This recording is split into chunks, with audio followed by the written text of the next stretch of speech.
ঘরের বউ যখন হয়েছি সব কাজ তো আমাকেই করতে হবে। সংসারটা যেহেতু আমার নিজেরই, প্রতিটা সংসারের গল্পটা আলাদা হলেও এক একটা সংসার জন্য এক একটা সিনেমার গল্পেরই মতো। সংসারের সবকিছু যদি শেয়ার করি তাহলে কার সিনেমা রেখে কারটাই বা কে দেখবে। হ্যালো ইব্রান, আসসালামু আলাইকুম, কেমন আছেন সবাই? সন্ধ্যার নাস্তা বানানোর জন্য রান্নাঘরে ঢুকলাম। এখানে পাস্তা সিদ্ধ করতে বসিয়ে দিয়েছিলাম। কার কার সন্ধ্যার নাস্তার নুডলস পাস্তা খেতে ভালো লাগে বলেন তো? আমার কাছে তো এটা একদম সহজ রেসিপি, কোনো ঝামেলাই লাগে না।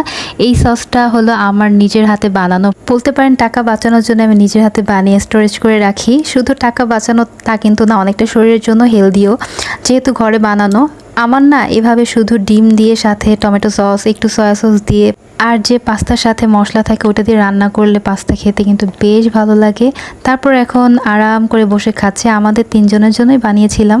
এখানে আবার স্যারকে আমার খাইয়ে দিতে হবে, এটা আমার সকাল দুপুর সন্ধ্যা রাতের মেন ডিউটি। ওর জন্য মশলা ছাড়া আলাদা পাস্তা করেছিলাম। রাতের রান্নার জন্য ভাবছিলাম কি রান্না করা যায়। ফ্রিজ থেকে অল্প কিছু গরুর মাংস ছিল, সেটাই ভিজিয়ে দিলাম। সামনে যেহেতু কোরবানির ঈদ, গরু মাংস আর কেনাই হয় নাই, অল্প কিছু ফ্রিজে রেখে দিয়েছিলাম যদি হঠাৎ করে কোনো গেস্ট এসে পড়ে যাতে রান্না করে দিতে পারি, কেনা যাতে না লাগে। আর কয়েকদিন পরে তো ঈদ করতে চলে যাব শ্বশুর বাড়ি, আর রেখে কি করব, তাই আজকে রান্নাই করে ফেলি।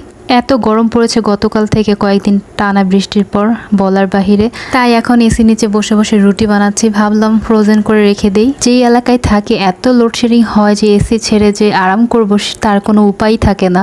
রুটি ফ্রোজেন করে রাখলে না সকালে নাস্তাটা অনেকটা কষ্টই কমে যায় বলতে গেলে। হাজব্যান্ডকে সকালে নাস্তা দিতে আমার অনেকটা সুবিধাও হয়। এখানে বেশ কয়েকদিনের জন্য কি বানিয়েছি, 3-4 দিন এমনিতেই চলে যাবে আমাদের। তারপর একটু তাওয়াতে জাস্ট ছেঁকে নিচ্ছি, এতে করে কিন্তু ফ্রোজেনটা খুব সুন্দর হয়, একটার সাথে একটা লেগে যায় না। এরপর এই বক্সটা আমি কিনেছিলাম রুটি রাখার জন্য, অনেকদিন কিনবো করে আর কেনাই হচ্ছিল না। দেন এখন আমি রাতের রান্নাটায় বসিয়ে দিব। এখানে ছোট ছোট করে গরু মাংসটা কেটে নিয়েছিলাম। বাসায় না প্রায় অনেক দিন ধরে বুটের ডাল আমার পড়েছিল, ভাবলাম এটা দিয়ে আমি গরু মাংসটা রান্না করি। আমার মা না এটা খুব সুন্দর করে রান্না করে বাসায়, আমার খুব খেতে ভালোই লাগে মার হাতের এই বুটের সাথে গরু মাংস রান্নাটা। তো আমি ওরকমভাবে ট্রাই করছিলাম, দেখি কেমন পারি। এর আগে অনেকবার রান্না করেছিলাম, আজকেও রান্না করব সেমভাবে আর কি।